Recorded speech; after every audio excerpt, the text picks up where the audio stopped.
Standing alone in the fantasy section of the library was Erin and a strange boy known as Fex. Erin was still holding a vampire love story in her hand, and her face had gone bright red as she couldn't believe someone had just caught her reading such a dirty book. Quickly hoping to avoid further embarrassment, Erin put the book back where it was placed and started to walk over towards the boy. Fex started to smile.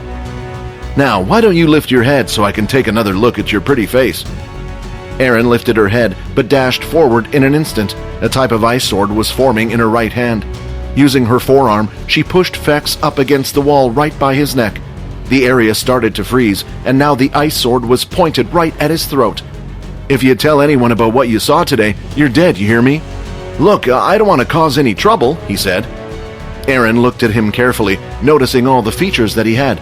"Good. I will remember you, and if anyone finds out about what you saw today, I'll be coming back for you," Erin said as she took away the ice sword. She then started her exit, leaving Fex in this sticky situation, frozen to the wall with the ice still confining his body. "Wait!" he shouted. "Aren't you going to let me go?" Eventually, Erin had left the library. The other people who were nearby going to look at the commotion down the aisle, wondering what was going on. However, all they could see was a single man stuck up against the wall. A few laughed and giggled, as it wasn't the first time they had seen something like this. After all, few of the braver boys among the first-year students had tried to confess their love to Erin. She would often leave them there frozen in place while waiting for the ice to melt.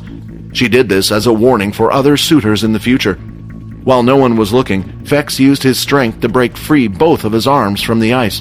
He then used his hands to crack the ice that was around his neck as well. "Looks like someone was able to resist my charm already," Fex said. "Well now, that just makes me want to go after her more." Fex's original plan was to travel and explore the human world, to experience all the things his grandfather had told him, but his plans were quickly stopped once he was caught. When he woke up, he was in front of General Nathan. However, Nathan did say that as long as he contacted his guardians, informed them, and showed proof of his age, they would set him free. A digital display then appeared in front of Fex's face with a little digital keyboard. It asked him what type of ability he had. For this question, he had a plan. After checking over the details and seeing Fex's ability, no more work needed to be done. A wristwatch was given to Fex before leaving. The display on the device was showing the number 1. Not knowing what to do, and knowing nearly no one at the base, Fex decided to head to the library to update himself on current events. This led him to his first real encounter with another student, Erin. The rest of the story was what got him frozen to a wall. After looking at a few books about vampires, he quickly realized that most of them were just a bunch of nonsense. As Fex was leaving the library, he had no idea what to do, so he decided that he would just go to his dorm room. While walking down the hallway towards the staircase, he caught a whiff of scent with his nose, and a familiar smell registered in his mind. "Now this is interesting. I wonder what family he belongs to. What on earth is he doing at this base?" Fex thought. In the dark alley away from the prying eyes, the two of them stood there in shock as they watched Peter feasting on a human body. Seeing the atrocious sight, Layla could no longer stomach it. "I think I'm just going to step out of the alley for a bit and keep watch," Layla said as she quickly rushed out. "Peter!" Vorden said in an aggressive but quiet voice. "Peter!" Suddenly, Peter seemed to snap out of whatever daze he was in. He immediately dropped what was in his hand and started to scurry away into the alley. "Was this me?" Peter said as he thought back to what had happened just moments ago. When Earl had called out to him and kicked him down the alley, a type of rage had consumed him. Then, soon after, Earl became a tasty snack for Peter. Peter would have liked to say his mind was out of it. He didn't know what he was doing, but he knew that was a lie. Peter knew exactly what he was doing. The only thing Peter didn't plan for was what happened after. Right now, in front of Vorden, Peter needed to keep up his act as a weak-minded boy. He was too worried about what the others would think of him if they found out he knew exactly what he had just done. I just killed someone," Peter said. "Cut the crap," Vorden said. "Now is not the time to act like this. How long has he been dead for?" "What do you mean?" Peter replied. "I said how long. It's important, Peter. 5 minutes? 10 minutes? The panic in Vorden's voice seemed to be getting urgent. "I don't know, maybe 10 minutes, I would say," Peter answered. Wasting no time, he then grabbed Peter by the arm and dragged him out of the alley. "We have to get out of here now," he said with urgency in his voice. When the area was clear, they would walk again until they finally returned to the open spot in the forest where they were practicing a while ago. "What was the big rush back there? We just left the body in the alleyway. Won't the school find out that a student died?" Layla asked. "We had no choice," Vorden replied. "Maybe if we had gotten there a little earlier, we could have done something, taken the body with us. But once the watch is taken off or detects no sign of life, it pings a message to the school. Fortunately for us, the watch waits a full 5 minutes before sending this type of thing. That's why I was in a rush. If we were seen, there's nothing we could have done. At least now we won't be caught." "But what about the body? Won't they search for whoever did this?" Just as Layla said this, the sound of leaves ruffling on the floor could be heard as another person entered this part of the forest. It was a student holding an umbrella in his hand. "What body are you guys talking about?" Quinn asked.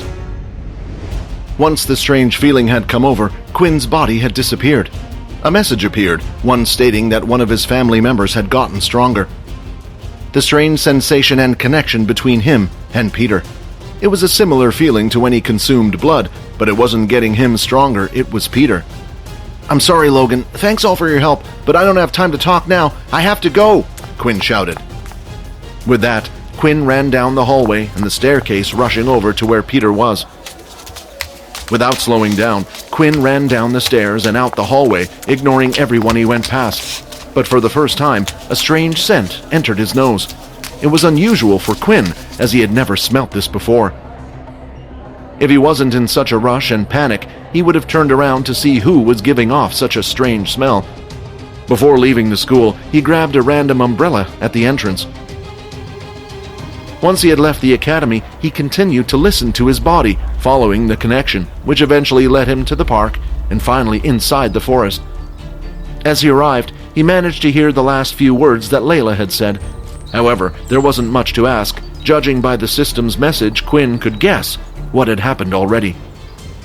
Peter had eaten human flesh, and most likely killed someone in the process. While Quinn wanted to blame Peter for the actions, he really couldn't. Quinn was the one who turned him into this creature, and he knew exactly what it was like. As Vorden was exiting the forest from where Quinn had gone, he whispered into Quinn's ear, "You need to do something about him, and fast." "Now, can one of you please tell me what happened?" Quinn asked. Meanwhile, Vorden made sure to cover the clothes as best as he could. Then, from his and Peter's closets, he grabbed a change of clothing. With a new set of clothes for Peter in one bag and the bloody clothes in the other, he needed to find a way to get rid of the evidence. Just as he was walking down the hall wondering what to do about it, he spotted someone who would make his life a lot easier for him. "Hey, Berg," Vorden said. "How are you doing?" Placing the bag in his left hand into his other hand, he touched Berg on the shoulder and successfully copied his flame abilities. "Oh, Vorden," Berg said with a fake smile on his face. "It's so nice to see you. About those crystals, you don't have to worry about giving them back. Think of it as a gift from my family to yours." "Oh, thanks. I was just coming to check if that was okay with you," Vorden replied. But while Vorden was doing his best to fake a conversation, he noticed that many of the students in the hallway were gossiping about something. "Did you hear about what they found?" one of the students said. "You mean that thing they found behind the second-year building?" another replied. "Yeah, all the students are outside, while the school's investigation team is trying to find out what happened. I think maybe a student got killed." Using this opportunity, Vorden was able to sneak off into a secluded area and burn all the evidence without anyone noticing. Several soldiers were standing outside the second-year building. They were blocking all the entrances both at the front and backside of the building. Looking around the gruesome scene of the murder, Haley and Faye were reminded of things they had seen on the battlefield during the war. That's how bad it looked to them. As Haley was kneeling on the floor and examining body parts, she seemed to be unaffected by the whole thing. After she had looked around for a while, it seemed like she had spotted something interesting. She started to pick up body parts one by one and place them in a specific order. "I noticed something strange about all the parts I've gathered and lined up. They all have one thing in common," Haley replied. "As far as I can see, the only thing they have in common is that they are spattered with blood all over. So what did you notice?" Faye asked as she looked around. She was trying to see what Haley had noticed. Haley picked up one of the body parts which looked like part of a leg. She then showed it to Faye and said, You see this here?" While she pointed at 2 puncture marks. "For the most part, it looks like whoever or whatever did this used some type of claw to dig into this student's flesh, but on a few body parts, I noticed those puncture wounds that look like teeth marks." "Okay, I see what you're saying," Faye said with confusion on her face.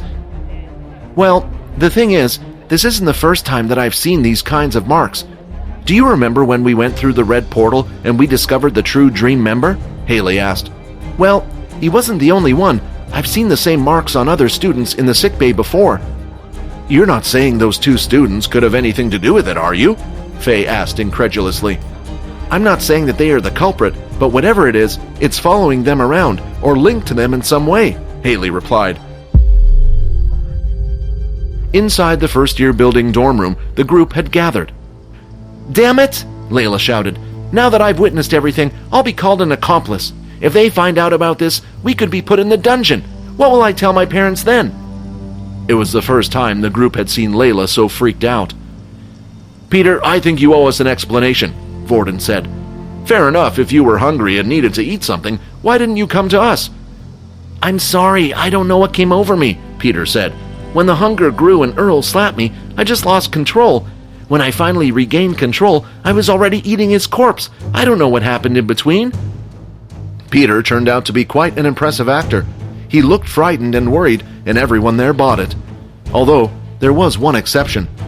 "He's lying," the system said. Hi, Quinn here. Wondering what happens next?